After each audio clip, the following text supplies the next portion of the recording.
Бұл видео JavaScript тарихы туралы болмақ. Және ең бірінші сұрақтарыңыз туындайтын шығар, не үшін бізге JavaScript-ің тарихы керек деген. JavaScript-та көптеген кейбір біз бір қарағанда түсіне бермейтін өздерінің стандарттары бар. Сондықтан оларды қалай тарихи жолмен қалай қалыптасқанын соларды түсіну үшін керек болады. Және екінші жағынан JavaScript-ің тарихы өте қызық деп ойлаймын. Сіздермен мен Ақжолтай, бәріне сәлем. Сіздер менің сайт жасау каналымдасыздар. Сонымен бастамас бұрын біз жалпы JavaScript не үшін керек екенін түсініп алайық. Кейбір сайттарды алып қарастырсақ, мысалы Forbes.kz жаңалық оқитын сайтты ашқан кезде, мысалы сіздер клиентсіздер, сіздер клиент ретінде оны Forbes-тың серверінен сұрайсыздар, HTTP протоколы арқылы. Сервер оны біздің сұраған бетімізді деректер базасынан қарайды, ақпараттарын. Оны тауып алып, қайтадан сервер бізге HTTP протокол арқылы бізге қайтадан кері қарай жібереді. Жібергенде HTML CSS-терін жібереді. Және сол арқылы біз өзімізге керек страницаны ашамыз. Ал енді JavaScript бұған көмекші ретінде бұл сайтты динамичный, қозғалып тұру үшін, анимациялар қосу үшін, сондай нәрселер қосу үшін бізге JavaScript керек. Бұл енді HTML CSS тақырыбы менің каналымда бар. Мен бұл туралы сабақ жүргізіп жатырмын. Қазір оның бірінші сабаққа келді. Сіздер көріп HTML CSS жайлы біліп, соны оқи аласыздар. Ал JavaScript-ке қайтып келетін болсақ, енді тарихын бір қарап шығайық. JavaScript тарихы 1995 жылы басталды. Netscape деген ұйым, компания осы бір тілді жасағысы келетті, және Брэндон Эйх деген разработчикті жұмысқа алып, сөйтіп Брэндон Эйх JavaScript-ті немесе ең бастапқы аты Mocha деген тілді жасай бастайды. Брэндон Эйх Mochaның былайша айтқанда JavaScript-тің әкесі деуге де болады. 1995 жылы айта кетейін, мен де туылғам сол жылы. Жалпы JavaScript менің құрдасым. Mocha кейін LiveScript деп өзгерді. Жаңағы осы Netscape компаниясының маркетологтары Mocha деген онша естілмейді деп LiveScript деп өзгертті. Одан кейін JavaScript деп тағы да екінші рет өзгертті. JavaScript деп өзгерткен себебі, Java деген ол кезде тағы бір тіл, язык программирования. Сіздердің көбісіңіз естіген болу керексіздер. Ол өте қатты танымал. Сол кезде танымал болған тіл, және хайп қуу үшін, өздерінің тілдерін танымал ету үшін Java деп өзгертті, Live деген орын. Жалпы Netscape ол кезде не жасады? Netscape бұл сол кездегі танымал браузер болған, және Netscape қазір бұл компания жұмыс істемейді, қазір компания жоқ.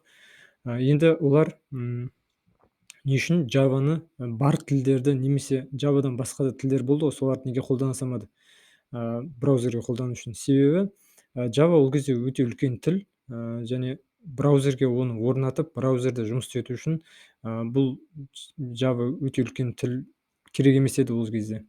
Оларға жылдам әрі оңай қысқа скрипттер жазатын. Скрипт деген жалпы қысқа код. Сондай қысқа кодтар жазу керек болды, және ол жылдам болу керек болды. Сол үшін осындай тапсырма келген.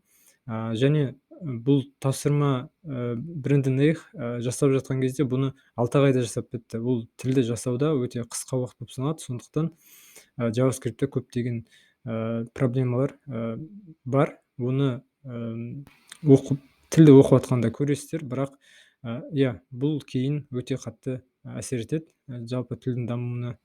Ары қарай енді JavaScript жарайды, браузерге орнатты, бірақ басқа да браузерлер болды. Мысалы Internet Explorer. Бұл Internet Explorer бәріне танымал, бәрі білу керек. Кезінде осымен жұмыс істейтінбіз. Және оның жасап шығарған Microsoft компаниясы JavaScript-ті қолдаған жоқ. JavaScript өзінің Internet Explorer-ында пайдаланбай, өздерінің бір тілін ойлап тапты. JavaScript болды. В общем, ол язык болмай қалды. Бірақ Microsoft берілмейді. Сонда да ол біраз уақыт бойы өздерінің тілдерін дамытып, және Internet Explorer-ды былайша айтқанда JavaScriptке бермейді, және Internet Explorer'ның біраз уақыт бойы біз Internet Explorer'ге фронтенщиктер жасап, оны басқа браузерлерде істеп тұрған сайтымыз Internet Explorer'да сынып қала беретін. Сондықтан бұл өте бізге қиындық туғызатын Internet Explorer.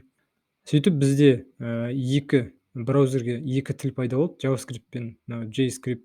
Енді басқа да браузерлер бар, солардың бәрінде жұмыс істету үшін бізде мынандай еуропалық Computer Manufacturer Association деген ассоциация 96 жылы ECMAScript деген стандартты енгізеді. Бұл жалпы JavaScriptке бүкіл жерде бірдей орындалу үшін стандарт жасайды. Мысалы, переменный былай жасалу керек деген сияқты әртүрлі өзінің заңдылықтарын, тілдің заңдылықтарын осы ассоциация бәрімен келістіріп отырады. Бір ғана, былайша айтқанда, JavaScript'ің бір ғана версиясы болады.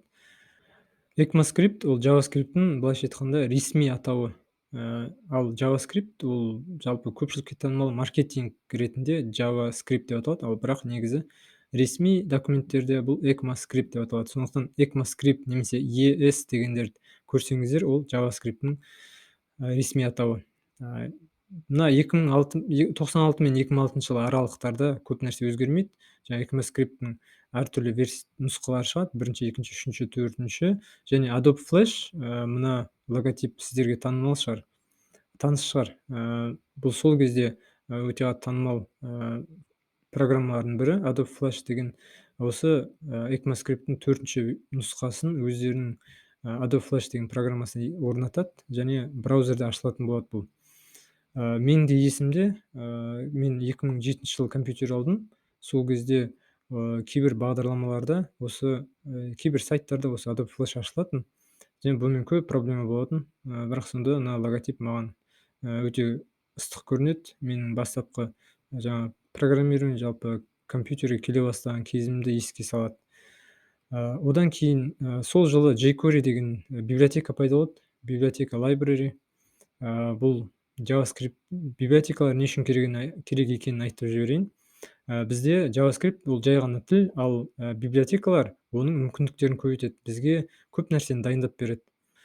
Қазірдің өзінде ол танымал көп сайттарда жұмыс істейді, және көбісі енді ескі сайттар болғандықтан, енді сайтқа шыққан кезде бұрында осыдан 5-10 жыл бұрын jQuery'nin 90% сайттар jQuery'мен жасалатын. Енді кейін өзгерді ғой.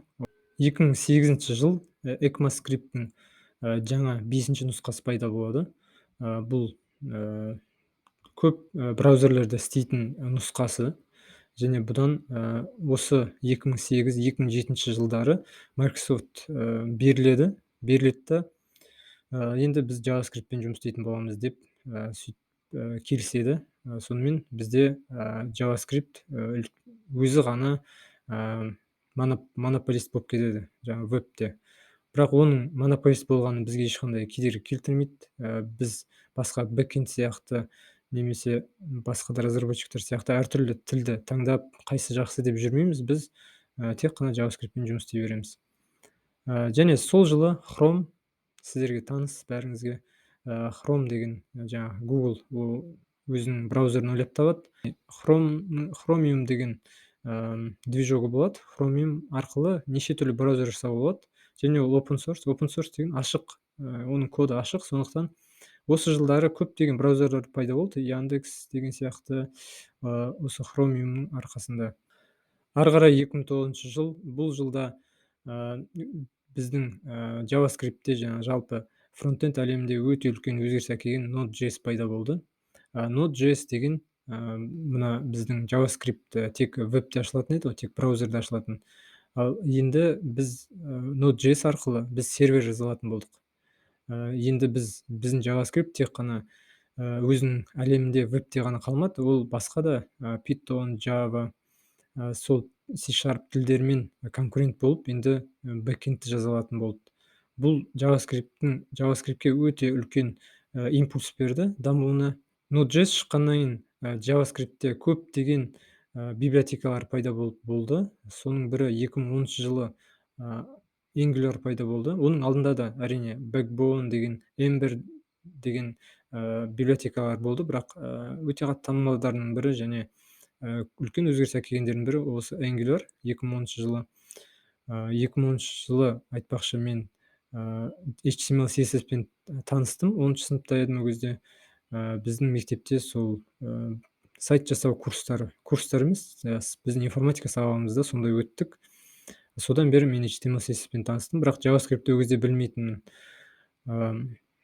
Angular шықты, одан кейін 2011 жылы React негізі шыққан, бірақ Facebook компаниясы оны өзінің ішінде ғана қолданды, былай көпшілікке жариялаған жоқ. Тек 2013 жылы React-ті жариялады көпшілікке. React өте қатты танымал болып, Angular-дан да танымал бола бастады. 2010 жылы мен ол кезде мектепті енді бітіріп жаттым. Бітіріп IT саласына мамандыққа оқуға түсіп жаттым. Сондай параллель болды. 2015 жылы тағы да бір үлкен өзгеріс, ECMAScript 6 нұсқасы пайда болды. ES6. ES6 бұл өте көп өзгерістер алып келді. Тілді өте қатты дамытты. Осыдан кейін кейінгі өзгерістер S7, 8, 9 оларды көп айтпаймыз, себебі оларда көп өзгеріс жоқ. 2016 жылы Angular екінші нұсқасын жасайды. Бірақ логотипі өзгергенмен, логотипі ғана өзгерген жоқ, оның жалпы структурасы қатты өзгерді. Бұл үлкен библиотекаға айналды, және библиотека емес, фреймворкқа айналды. Және бірақ популярность React-қа жете алмады. 2017 жыл WebAssembly пайда болды. Бұл WebAssembly кросс-платформенный деген, бұл жерге ешқандай браузер болсын, ештеңе керек емес. Кез келген жерде ашылып, кез келген тілде жазыла беретін осындай өте күшті, былайша айтқанда, платформа. Бұның бір қандай да бөлігі қазір жүзеге асып жатыр, бірақ 100% WebAssembly'ге әлі біздің веб көшкен жоқ. Айтпақшы 2017-те мен универді бітірдім және веб-разработчик ретінде жұмыс істей бастадым. Мына 2016-та шыққан Angular-ды бірінші қолдандым және маған Angular ұнады. 2017 жазында React-ті бастап көрдім. React-та ұнады. Жалпы екеуін мен қатар үйреніп, екеуін қатар алып келе жатырмын осыған дейін. 2022 жыл, енді қазіргі жағдайын айтайық біздің JavaScript-тің. JavaScript жаңа Node.js пайда болғаннан кейін өте көп өзгеріске келді. Бұрын вебте ғана ашылатын біздің сайтымыз, енді біз оны серверде, сайт қана емес, жаңа серверді біз сервер көтере аламыз. Яғни бізге басқа Python, Java сияқты тілдерді біліп керек емес, өзіміз сервер жазып, өзіміз веб жаза береміз. Тіпті мобильный разработка жасаймыз. Сіздердің YouTube-тарыңызды мобильный приложениеде кез келген Instagram болсын, кез келген приложениені JavaScript білсеңіз жаза аласыз. React Native деген сияқты өздерінің фреймворктары, дайын фреймворктары бар. Және соңғысы, біз JavaScript-ті тіпті десктопқа приложение жаза аламыз. Мысалы, десктопта браузер бар, Chrome, өзіміздің Chrome'ымызды жазуға болады, өзіміздің браузерімізді жазуға болады.